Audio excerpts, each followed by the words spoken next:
Well, we'll see. Yeah, I'm just saying, is that even realistic though? If you traveling game day, I think if there was a player that could do it, Zach would be in that group of players that could do it. I think some of us are just a little confused about the timeline because of the 5 days and then the testing and then the 2 tests in a 24-hour period. So technically, I guess he tested positive on Saturday then? Is that how it worked? I'm not here for you. I'm not your timeline guy. I think it was Saturday. It was in the morning because I saw Jim shortly after it happened. So that's when, whenever we placed him in the protocol, obviously the testing was that day. Well, what day did you guys find out? Saturday. Okay. Well, today's Friday. We found out Sunday, but it's I Saturday. think he tested positive Saturday, probably. Yeah, but it's an in-season Friday today, so I have no idea what day you're talking about. I don't know what day you're talking about. Yeah. actually we had a week of football day this week. Yeah, no doubt. How did Lyle Collins look in the potted work yesterday? How did he look? I thought he practiced well. I thought, 2 days in a row now, I thought he put together 2, really good back-to-back practices. Donovan looking good too. Yeah, Donovan had full dose yesterday, so we'll see how he responds. Everything so far, looks good. We're going to do the mock game today, but Dono took the majority of the reps. He didn't go every snap, but he took a full slate of reps yesterday. Back on Lale, is the stinger gone or he just playing through it? Well, I mean, it's gone. I mean, it's we wouldn't. He would never pass the physical to come back. The doctor had to release him, had to clear him based on his neck. Yeah. So Not an issue. He's just playing through some pain or whatever else. correct. Yeah. Did you go back to in-person meetings and all that stuff today? Yes, we're full slate back to normal meetings today. If there's a silver lining, Coach, does it help at all that he got Connor Mcgovern, let me clarify, that he got the 8 starts last year and got a lot of preseason reps? I think clearly Connor's ready to go. He finished strong last year and really has had a challenge, bouncing back and forth all training camp through left guard and right guard. So, but, it gives him a chance to settle in with all the reps this week. So, but yeah, I think his experience last year definitely helps him. Does it help? Sorry. No, go ahead. I was going to say, again, finding another silver lining, does it help at least that you got this runway for Connor Mcgovern, finding out when you did about Zack Martin, as opposed to finding out, say, Tuesday or Wednesday? Well, definitely. I think anytime you have a chance to give a player who's going to be starting on short notice, all the reps, and we're technically today's Friday, and then he had both sets of reps both Wednesday and Thursday, so he's had a chance to exercise all the segments of the game plan. So yeah, he'll be ready to go. How are you handling your captains this year? Same as last year. We'll be three game day captains selected each week. Why do you do it that way? Why not have just one set of guys the entire time? I think leadership is not just leadership opportunity is not just really directed towards potentially 3 people. I think every man in the locker room has a leadership responsibility, and I think the way I've always looked at it from a head coach perspective, how many opportunities can you create to develop leadership? So, and I think the fact of being the captain it's a huge deal. If you just would see the way the players respond to it in the Saturday night meeting, will be the Thursday morning meeting this week, but the way they respond to it, and it means something. It means something to get that picture taken, before the the flip of the coin, and it's just the way I've always done it. And I think it's the right way to do it because it spreads the responsibility, the recognition, the importance throughout your football team. You ever mindful of if you pick a guy that players are like, they picked that guy? Like, really, that should be the captain? No, I don't see that as a. When you look at a guy like Tom Brady, who's in his 22nd year, says he still feels like he's in year 2 and throwing like he's in his 20s, studying a guy like that in his game, what stands out on tape at this point in his career?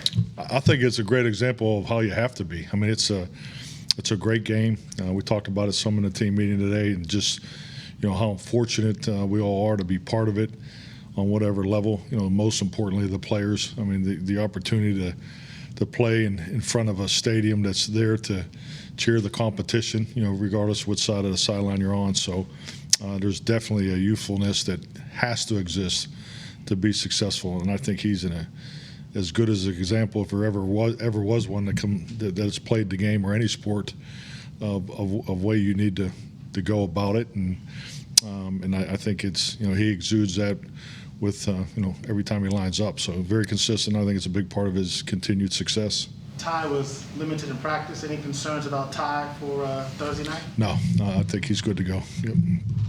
You mentioned that the Thursday morning, is that how you kind of alter your schedule for night games, where you'll have your team meeting on Thursday mornings? Correct, yes. What's the worst part of a night game? Is it just trying to get It's a long day. Yeah, I mean, the worst part of night game is a long day. It's important in night games to, activate everybody, get everybody up, move them around. We have special team. We'll have a special teams meeting, an O&D, walk through, and then finish with a team meeting. So I think it's no different than, it's all based off of, how you practice within 24 other games. Everything's calculated. So, and this is a challenging schedule because we do play a number of different times and days. We go Thursday, Sunday, Monday, Sunday to start the year. So, getting into routine, creating regularity is something I think we all try to achieve with our team. And so the ability to have the launch practice coincide with the final meeting, that's something that's all calculated. What's been your process with Dak Prescott and Kellen Moore when you're looking at tape, you're putting in plays? Like, what does that look like in a game week for you three? Well, I mean, the biggest thing is, Kellen's running the offense, and I think I go back to when I was hired. I mean, it was a big decision.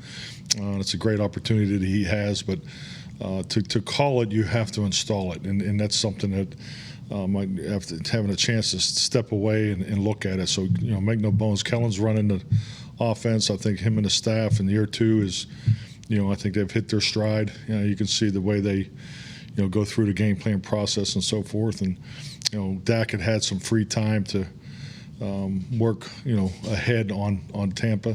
So there was some one-on-one conversations, between the three. With just more the outlook of it. But at the end of the day, if you, this is what I believe in. And as an offensive coordinator, I've always worked for a defensive head coach, and then obviously worked for myself for a number of years. But yeah, I think you have to believe in, the process of the game planning, and because if you don't install it, you don't believe in it, you're really not going to call it in a game. And I think that connection between the play caller and the quarterback is the most important relationship, and I think Kellen and Dak do a great job of that. As a head coach, you want to get off to a fast start and a good start, but you also talk about building over the course of the season. How do you kind of balance that? And it's a little different in each year. This year you haven't had a lot of time on task offensively, so you might have slightly different expectations for the start of where that is. Well, I think you really got to just cut it up. Number one, you got to do whatever the hell it takes to win the game. So, regardless of who you're playing, where you're playing them. Your first win on the road is, I always thought was a threshold you wanted to get over as quickly as possible, because road wins are clearly tougher than home wins.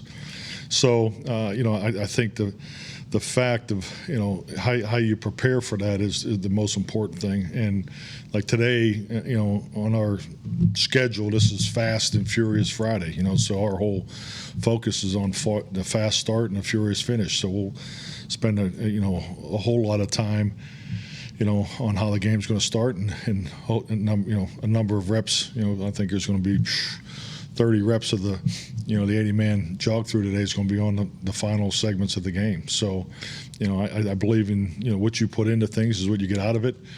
We spent an incredible amount of time on the final, plays and things and situations in games. We felt that was clearly coming out of last year. We needed to improve, and I like where we are as a team there. And I think, like any game, you want to get off to a fast start. So, you look at it between the start of the game, the first 15 plays at each side, and into the final 2 minutes. That's really 30%, 35% of the football game. Yeah, so just trying to make those focal points tight and have our guys, clear-minded and, neutral thinking, just to get out there and play. It's a 17-game season. You said do whatever you can to win. Is that one reason why the other day you basically all but ruled Martin out, and now just some wiggle room that he could play? I'm not tying those two together. I think it's a good story. Can't wait to read it. But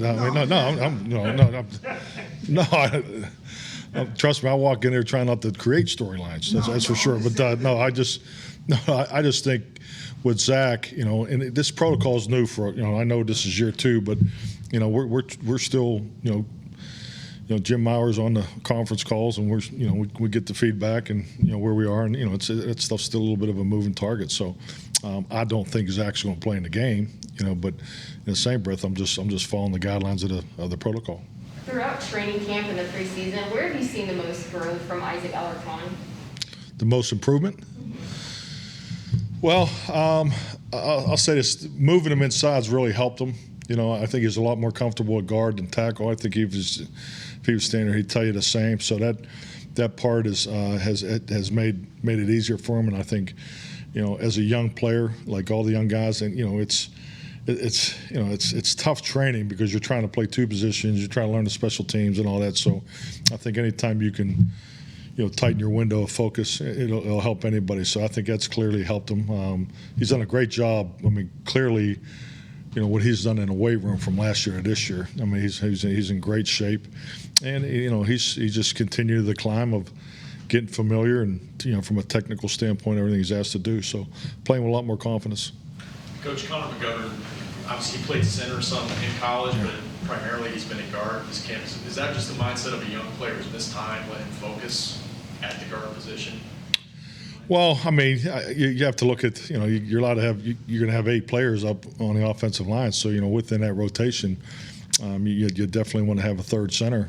So Connor is definitely someone that's, potentially the third center in the game. So, I mean, it's, you're always focusing on your interior players because, your centers have to train as guards and vice versa because just from a communication standpoint. So, because they all make the same line calls, and particularly when you get into loud stadiums, the guards have a responsibility to help the centers, or vice versa. So that group's all trained the same way. And as far as his ability to play center, it's just there's only so many snaps and reps, so there's a lot of individual time that goes into that, for both corners. So yeah, I think his experience, college and last year, he's definitely a lot more experienced than he was this time last year for this opportunity at right guard, and hopefully it won't get to him to play center.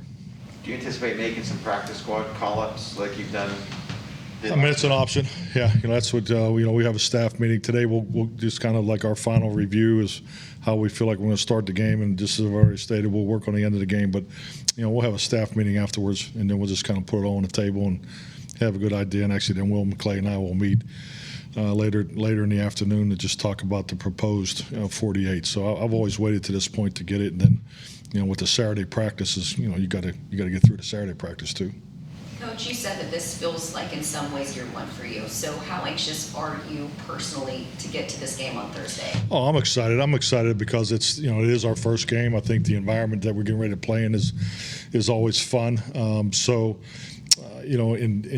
It feels like the first real game because you just last year was just such a mismatch of things leading up to the season. So I think clearly we're so much better prepared this year than we were last year. Thank you. Thank you. Thank you.